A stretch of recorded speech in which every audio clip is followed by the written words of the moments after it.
discuter les choses. Ça dépend quelle chose. À froid comme ça, je veux dire, faut discuter. Évidemment. À chaud, c'est pas pareil. C'est peut-être la facilité d'imposer. De préférence, faut les discuter. C'est pas toujours facile à faire. Faut trouver le juste équilibre. La démocratie commence avec la famille.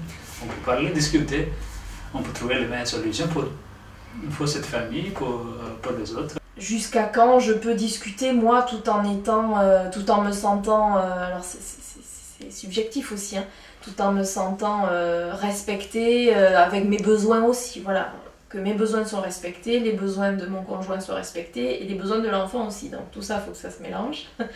C'est comme dans le capitaine d'un navire, parfois tu as beaucoup de vent, parfois tu en as moins, donc tu as juste tes voiles. Je pense que c'est un peu pareil dans la vie de famille en tant que parent. On a juste ces voiles selon le vent, selon le temps. Je pense qu'il faut s'adapter, je dirais que c'est le grand mot de notre société. Est-ce qu'il peut y avoir plusieurs capitaines ? Je pense que...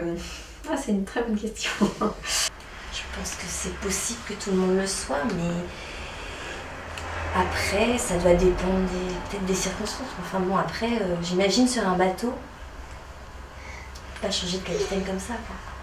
À moins que le capitaine soit vraiment plus possible, qu'il soit plus en état d'être capitaine. Ah, il y a la question de respect aussi. Donc je parlais des besoins, il y a le respect de l'autre. Donc c'est vrai qu'à un moment donné, il va être, enfin Bruno peut être capitaine, je suis pas forcément d'accord. Bon, mais je le laisse quand même vivre son moment de capitaine. Après, c'est moi qui vais vivre le mien. C'est l'alternance. Dans la voiture, il y a 4 roues. Si un roule je dis non, je ne peux pas travailler aujourd'hui, je ne suis pas d'accord avec toi, je vais rester. Tu ne peux pas marcher. Tous les importants.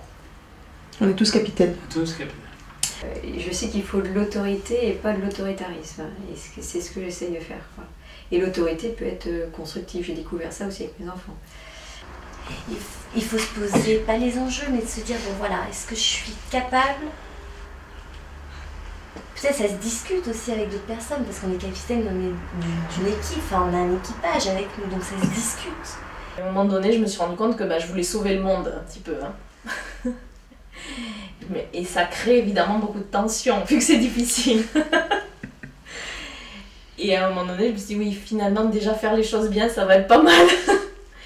Et oui, je pense que ça, c'est quelque chose d'important. Et puis, sûrement que je dois avoir une vigilance particulière là-dessus, vu que j'ai ça un petit peu en moi. Déjà, je pense que il faut apprendre à nos enfants à être capitaines de leur vie. On a des enfants qui ont des caractères différents. Moi, je vois entre mes 3, ils ont tous un caractère différent. Je sais qu'il y en a certains qui seront plus influençables que d'autres. Je pense qu'il faut déjà être capitaine de leur propre vie. Et de bons marins, je pense que ça peut être ces deux choses complémentaires. On peut être capitaine de sa vie. Moi, je pense que j'ai pas trop le sentiment, j'ai pas trop l'image d'un capitaine. Je pense que justement, je trouve ça lourd aussi d'être un capitaine.